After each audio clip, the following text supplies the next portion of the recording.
يا أيها الذين آمنوا اتقوا الله وقولوا قولا سديدا يصلح لكم أعمالكم ويغفر لكم ذنوبكم ومن يطع الله ورسوله فقد فاز فوزا عظيما। অর্থ কি? আল্লাহ পাক রব্বুল আলামিন বলেন, ইয়া আইয়ুহাল্লাযীনা আমানুত্তাকুল্লাহ, হে ঈমানদার তোমরা আমি আল্লাহকে ভয় করো। আল্লাহু আকবার, আল্লাহু আকবার। আল্লাহ সুবহানাহু ওয়া তাআলা কত সুন্দর করিয়া ঈমানদার বলিয়া ডাক দিয়েছেন, ঈমানদার বলিয়া ঘোষণা দিয়েছেন। আমার আল্লাহ রাব্বুল আলামিন পারতেন ইয়া আইয়ুহান নাস, হে মানুষ সকল, ইত্তাকুল্লাহ তোমরা আমি আল্লাহকে ভয় করো, এভাবে বলতে পারতেন। কিন্তু আল্লাহ পাক রব্বুল আলামিন তোমাকে মানুষ বলিয়া ডাকে নাই, অথচ তুমি মানুষ না বলিয়া তোমাকে ঈমানদার বলিয়া ঘোষণা দিয়েছেন। ইয়া আইয়ুহাল্লাযীনা আমানুত্তাকুল্লাহ, হে ঈমানদার তোমরা আমি আল্লাহকে ভয় করো। কত সুন্দর করিয়া তোমাকে ঈমানদার বলিয়া ডাক দিয়েছেন আল্লাহ রাব্বুল আলামিন। তুমি মানুষ থাকা সত্ত্বেও তোমাকে মানুষ বলিয়া ডাকে নাই, ঈমানদার ছাড়া। এরপর আল্লাহ রাব্বুল আলামিন বলেন, ওয়াকুলু কাওলান সাদীদা। আল্লাহ রাব্বুল আলামিন এক নাম্বার আল্লাহকে ভয় করার জন্য বলছেন। দুই নাম্বার আল্লাহ রাব্বুল আলামিন বলেন, ওয়াকুলু কাওলান সাদীদা, সঠিক সত্য কথা বলো। ক্বালা রাসূলুল্লাহি সাল্লাল্লাহু আলাইহি ওয়াসাল্লাম, আল্লাহ রাব্বুল আলামিন বলেছেন সঠিক সত্য কথা বলতে। আল্লাহর হাবিব বলেন, জানোনি কেন সঠিক কথা বলবা? as-sidqu ইউনজি ওয়াল কিযবু ইহলিক, কয় সত্য মানুষদেরকে নাজাত দিয়া দেয়, সত্য মানুষদেরকে মুক্তি দিয়া দেয়, আর মিথ্যা বলার কারণে মিথ্যা মানুষদেরকে ইহলিক ধ্বংস করিয়া দেয়, ধ্বংসের দিকে মানুষদেরকে নিয়ে যায়। এজন্য সত্য কথা বলবা। ক্বালা রাসূলুল্লাহি সাল্লাল্লাহু আলাইহি ওয়াসাল্লাম, আল্লাহর হাবিব সাল্লাল্লাহু আলাইহি ওয়াসাল্লাম বলেন, কেন সত্য কথা বলবা জানোনি? আলাইকুম বিসসিদ, তোমরা সত্যকে আবশ্যক করিয়া ধরো, মজবুত করিয়া ধরো। ফা ইন্না সিদকা ইয়াহদি ইলাল বিররি, এজন্যই সত্যকে তোমরা আবশ্যক করিয়া ধরবা। সত্য মানুষদেরকে নেক কাজের দিকে নিয়ে যায়। ওয়াল বিররু ইয়াহদি ইলাল জান্নাত, আর সত্য মানুষদেরকে নেক কাজের দিকে নিয়ে যায়। ওয়াল বিররু ইয়াহদি ইলাল জান্নাত, আর নেক কাজ মানুষদেরকে জান্নাতের মধ্যে পৌঁছায় দেয়। এজন্যই তোমরা সত্য কথা বলবা। আল্লাহ বলছেন, কুলু কাওলান সাদীদা, হে ঈমানদার আমি আল্লাহকে ভয় করো এবং সঠিক সত্য কথা বলো। আল্লাহর হাবিব বলে সত্য কথা কেন বলবা জানোনি? as-sidqu ইউনজি ওয়াল কিযবু ইহলিক, সত্য মানুষ তোমাকে মুক্তি দিয়া দিবে, মিথ্যা বলার কারণে হে মানুষ তোমাকে ধ্বংসের দিকে নিয়ে যাবে। সত্য কথা কেন কইবা? তোমরা সত্যকে মজবুত করিয়া ধরা। কয় সত্য মানুষদেরকে নেক কাজের দিকে নিয়ে যায়, আর নেক কাজ মানুষদেরকে জান্নাতের মধ্যে পৌঁছায় দেয়। ওয়া ইয়াকুম বিল কিযব, এরপর আল্লাহর হাবিব বলেন, তোমরা মিথ্যা থেকে বাঁচো, মিথ্যা কথা বলিও না। ফা ইন্নাল কিযবা ইয়াহদি ইলাল ফুজুর, কয় মিথ্যা কথা মানুষদেরকে ধ্বংসের দিকে, গুনার দিকে দাপিত করে, গুনার দিকে নিয়ে যায়। ওয়াল ফুজুর ইয়াহদি ইলান নার, আর গুনাহ মানুষদেরকে জাহান্নামের মধ্যে পৌঁছায় দেয়। এজন্যই তোমরা মিথ্যা কথা ছাড়বা, সত্য কথা এজন্যই বলবা। সত্য কথা মানুষ তোমাকে মুক্তি দিয়া দিবে বিভিন্ন রকমের গুনাহ থেকে, বিভিন্ন রকমের নাফরমানি থেকে।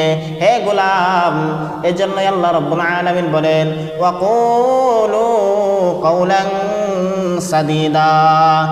এক নাম্বার, হে ঈমানদার, তোমরা আমি আল্লাহকে ভয় করো। এরপর আল্লাহ কয় ওয়াকুলু কাওলান সাদিদা, এবং সঠিক সত্য কথা বলবা। আল্লাহর হাবিব বলে তোমরা সত্যকে আবশ্যক করিয়া ধরো। কারণ কি? সত্য মানুষ তোমাকে নেক কাজের দিকে নিয়ে যাবে, আর নেক কাজ মানুষ তোমাকে জান্নাতের মধ্যে পৌঁছায় দিবে। তোমরা মিথ্যা কথা থেকে বাঁচবা। কেন মিথ্যা কথা বাঁচবা? মিথ্যা কথা মানুষকে গুনার দিকে নিয়ে যায়, আর গুনাহ মানুষদেরকে জাহান্নামের মধ্যে পৌঁছায় দেয়। ঠিকই তো তাই দেখা যায়, যেই ব্যক্তি মিথ্যা কথা কয় সে চুরি করতে পারে, যেই ব্যক্তি মিথ্যা কথা কয় সে মানুষকে হত্যা করতে পারে, যেই ব্যক্তি মিথ্যা কথা কয় সে বড় বড় কবিরা গুনাহ করতে পারে, যেই ব্যক্তি মিথ্যা কথা কয় সে নামাজ ছাড়িয়া থাকতে পারে, যেই ব্যক্তি মিথ্যা কথা কয় সে অন্যকে ঠকাইতে পারে। কিন্তু যার ভিতরে মিথ্যা কথা নাই, যেই ব্যক্তি মিথ্যা কথা কয় না সে নামাজ ছাড়িয়া থাকতে পারে না। যেই ব্যক্তি মিথ্যা কথা বলে না, সত্য কথা কয়, সেই ব্যক্তি গুনাহ থেকে বাঁচতে পারে। যেই ব্যক্তি মিথ্যা কথা বলে না, সত্য কথা কয়, সে চুরি করতে পারে না, অন্যকে ঠকাইতে পারে না। কারণ আল্লাহর হাবিবই তো বলিয়া দিয়েছেন যে মিথ্যা কথা মানুষকে ধ্বংসের গুনার দিকে নিয়ে যায়, আর গুনাহ মানুষদেরকে জাহান্নামের মধ্যে পৌঁছায় দেয়। সত্য কথা বললে মানুষ তোমাকে সত্য কথা নেক কাজের দিকে নিয়ে যাবে, আর নেক কাজ মানুষ তোমাকে জান্নাতের মধ্যে পৌঁছায় দিবে। আল্লাহর হাবিব সাল্লাল্লাহু আলাইহি ওয়াসাল্লামের কাছে একজন সাহাবী নতুন ঈমান আনছে, মুসলমান হয়েছে। যেই সাহাবী সব রকমের গুনাহ করে, চুরি করে, মিথ্যা কথা বলে, অন্যকে হত্যা করে, শরাব খায়, মদ খায়, জিনা করে, বেপরদায় চলে, সব রকমের গুনাহ করে, কবিরা বড় বড় সব রকমের গুনাহ করে, অথচ নতুন ঈমান আনছে, নতুন সাহাবী হয়েছে, নতুন মুসলমান। আল্লাহর হাবিব সাল্লাল্লাহু আলাইহি ওয়াসাল্লামের কাছে আসছে। আসার পর আল্লাহর হাবিব সাল্লাল্লাহু আলাইহি ওয়াসাল্লামকে বলেন, হে নবী, আমি সব রকমের গুনাহ করি, কোনো গুনাহ বাদ নাই। বেপরদায় চলতে ভালো লাগে, মিথ্যা কথা বলতে ভালো লাগে, অন্যকে হত্যা করতে পারি, শরাব খাইতে ভালো লাগে, জিনা করতে ভালো লাগে, আমি চুরি করি, বড় বড় যত গুনাহ আছে, কবিরা গুনাহ আছে, আমি সব কিছু করতে পারি। কিন্তু আমি তো একবারে সব গুনাহ ছাড়তে পারবো না। এক একটা করিয়া প্রতিদিন আমাকে সবক দিবেন, এই সবক নিয়ে আমি সব রকমের গুনাহ আস্তে আস্তে ছাড়িয়া দিব। আল্লাহর হাবিব সাল্লাল্লাহু আলাইহি ওয়াসাল্লাম বলেন, হে গোলাম, তাহলে ঠিক আছে, তোমাকে আমি একটা সবক দিব। যাও, তোমাকে আমি একটা সবক দিয়া দিলাম, যতদিন জীবিত থাকো কোনোদিন মিথ্যা কথা বলবা না। আল্লাহর গোলাম সেই সবক নিয়ে বাড়িতে চলে গেলেন। এখন রাত্রিবেলা যখন চুরি করতে যাবে, চুরি করতে প্রস্তুত হয়েছে, কিন্তু কথাটা মনে পড়ে আসে, আমি যদি চুরি করি, রাসূল আকরাম সাল্লাল্লাহু আলাইহি ওয়াসাল্লাম যদি আমাকে সকালবেলা জিজ্ঞেস করে, তোমাকে যে আমি সবক দিলাম তুমি মিথ্যা কথা বলবা না, তুমি কি চুরি করছো কিনা? এখন যদি চুরি করি তাহলে তো আমার মিথ্যা কথা বলতে হবে না, চুরি করা যাবে না। যখন মদ খাইতে যায় সেখানেও এই কথা মনে পড়ে যায়। আল্লাহর হাবিব সাল্লাল্লাহু আলাইহি ওয়াসাল্লাম যদি আমাকে জিজ্ঞেস করে, হে গোলাম, তুমি মদ খাইছো কিনা? আমি যদি নিষেধ করি খাই নাই, তাহলে তো মিথ্যা কথা হয়ে গেল। না, মদ খাওয়া যাবে না, মদ খাইবে না, মদ খাওয়া থেকে সে বিরত থাকলো। জিনা করতে গেল কিন্তু পারলো না। এই গোলাম যখন রাত্রে চুরি করতে গেল, আবারও এই কথা মনে পড়িয়া গেল। আল্লাহর হাবিব সাল্লাল্লাহু আলাইহি ওয়াসাল্লাম যদি আমাকে জিজ্ঞেস করে, হে গোলাম, তুমি রাত্রেবেলা চুরি করছো কিনা? আমি যদি মিথ্যা কথা বলি তাহলে সবক তো আর হইল না। না না, চুরি করা যাবে না। যত বড় বড় গুনাহ আছে, যত বড় বড় কবিরা গুনাহ আছে, সব রকমের গুনার কাছে যায়। আর রসুলের এই সবকটা মনে পড়িয়া যায় যে কোনোদিন তুমি যতদিন জীবিত থাকো তোমাকে সব রকমের সবক দিব না, একটা সবক দিয়া দিলাম, তুমি জন্মেও কোনোদিন মিথ্যা কথা বলতে পারবা না। এই সাহাবী কোনো গুনার মধ্যে যায় কিন্তু পারে না। এই কথা মনে পড়ে, আল্লাহর হাবিব যদি আমাকে জিজ্ঞাসা করে তুমি চুরি করছো নি, যদি চুরি করি তাহলে তো মিথ্যা কথা হয়ে যাবে, তারপরেও করতে পারে না। যখন জিনা করতে যায় তখন এই কথা মনে পড়ে, আল্লাহর হাবিব সাল্লাল্লাহু আলাইহি ওয়াসাল্লাম যে জিজ্ঞাসা করে তুমি জিনা করছো কিনা, আমি যদি মিথ্যা কথা কই তাহলে তো সবক ঠিক থাকলো না। যখন মদ খাইতে যাই কিন্তু সেখানে ওই কথা মনে পড়ে, আল্লাহর হাবিব সাল্লাল্লাহু আলাইহি ওয়াসাল্লাম যদি আমাকে জিজ্ঞাসা করে হে গোলাম তুমি মদ খাইছো কিনা, আমি যদি মিথ্যা কথা বলি তাহলে তো রাসূলের সবক ঠিক থাকতে পারলো না। এই নতুন সাহাবী সকালবেলা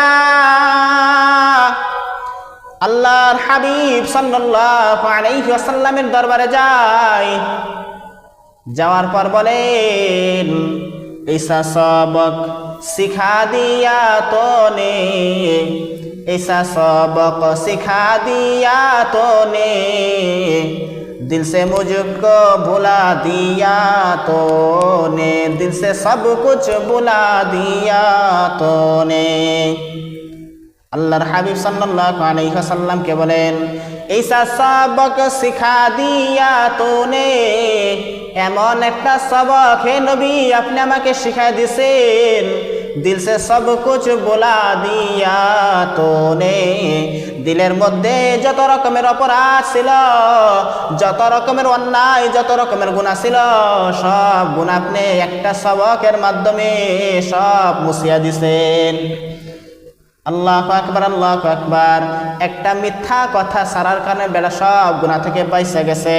না পারে জিনা করতে, না পারে মদ খাইতে, না পারে কাউকে হত্যা করতে, না পারে কোনো গুনার কাজে যাইতে, একটা মিথ্যা কথা রাসূলের সবক দিয়া দিছিল। এই একটা মিথ্যা কথা থেকে নিজেকে বাঁচার জন্য কত রকমের গুনাহ থেকে বাঁচতে পারল। আল্লাহু আকবার, আল্লাহু আকবার। এজন্যই আল্লাহ রাব্বুল আলামিন বলেন ওয়াকুলু কাওলান সাদীদা, হে গোলাম তোমরা সঠিক সত্য কথা বলো। আল্লাহ রাব্বুল আলামিনকে যদি ভয় করতে পারো এবং সঠিক সত্য কথা বলতে পারো, আল্লাহ কয় ইসলিহ লাকুম আমালাকুম, হে গোলাম আমি তোমার যাবতীয় যত আমল আছে সব সংশোধন করিয়া দিব, শুধু আমল সংশোধন করিয়া তোমাকে ছেড়ে দিব না। ওয়া ইয়াগফির লাকুম যুনুবাকুম, হে গোলাম তোমার দিলের মধ্যে যত রকমের গুনাহ আছে, যত রকমের অন্যায় আছে, সব গুনাহ আমি আল্লাহ পাক সব গুনাহ ক্ষমা করিয়া দিব। আল্লাহকে ভয় করলে এবং সত্য কথা বললে দুইটা লাভ হবে, দুইটা জিনিস দান করবে। এক নাম্বার আল্লাহ পাক যাবতীয় যত আমল আছে সব পরিশুদ্ধ করিয়া দিব। দুই নাম্বার যত রকমের গুনাহ আছে সব আল্লাহ পাক ক্ষমা করিয়া দিবে। এরপর আল্লাহ পাক রব্বুল আলামিন বলেন ওয়া মাইতিল্লাহ, যারা আমি আল্লাহকে অনুসরণ করবে, ওয়া রাসূলাহু, এবং আমি আল্লাহর রাসূলকে যারা অনুসরণ করবে, আমি আল্লাহ এবং আমার পয়গম্বর মুহাম্মদকে যারা অনুসরণ করবে, ফাকাদ ফাযা ফাওজান আযীমা, আমি তাদেরকে মহা সফলতা দান করব। আল্লাহকে ভয় করো, হে এরপরে সত্য কথা বলো, তাহলে দুইটা জিনিস দিবে। এক নাম্বার যাবতীয় যত আমল আছে সব পরিশুদ্ধ করিয়া দিবে। দুই নাম্বার যত রকমের অপরাধ আছে, যত রকমের গুনাহ করছে সব গুনাহ খাতা আল্লাহ মাফ করিয়া দিবে। এরপর আল্লাহ কয় যারা আমি আল্লাহর অনুসরণ করবে, যারা আমি আমার হাবিবের অনুসরণ করবে, তাদেরকে মহা বড় বড় সফলতা দান করব। আল্লাহ পাক রব্বুল আলামিন বলেছেন যারা আমি আল্লাহর আনুগত্য করবে এবং আমার হাবিবের আনুগত্য করবে, তো আল্লাহর আনুগত্য কেমনে হবে? আল্লাহ রব্বুল আলামিন নবী পাক সাল্লাল্লাহু আলাইহি ওয়াসাল্লামকে বলিয়া দিতেছেন, নবীর মাধ্যমে উম্মতদেরকে জানাইতেছেন, কুল, হে নবী বলিয়া দিন, ইন কুনতুম তুহিব্বুনাল্লাহ, হে গোলাম তোমরা যদি আমি আল্লাহকে ভালোবাসতে চাও, ফাত্তাবিউনি, হে নবী বলেন ইত্তাবিউনি, সর্বপ্রথম আমি মুহাম্মদকে তোমরা অনুসরণ করো। আল্লাহ রাব্বুল আলামিন শিখায় দিতেছেন, হে নবী বলেন ইন কুনতুম তুহিব্বুনাল্লাহ, তোমরা যদি আল্লাহকে ভালোবাসতে চাও, ফাত্তাবিউনি, সর্বপ্রথম আমি মুহাম্মদকে অনুসরণ করো। যদি আমি মুহাম্মদকে অনুসরণ করতে পারো, ইত্তেবা করতে পারো, কুল ইন কুনতুম তুহিব্বুনাল্লাহ ফাত্তাবিউনি ইউহিব্বুকুমুল্লাহ। যদি আমি আল্লাহকে ভালোবাসতে চাও, হে নবী বলেন, সর্বপ্রথম আমি মুহাম্মদকে তোমরা অনুসরণ করো, ইত্তেবা করো।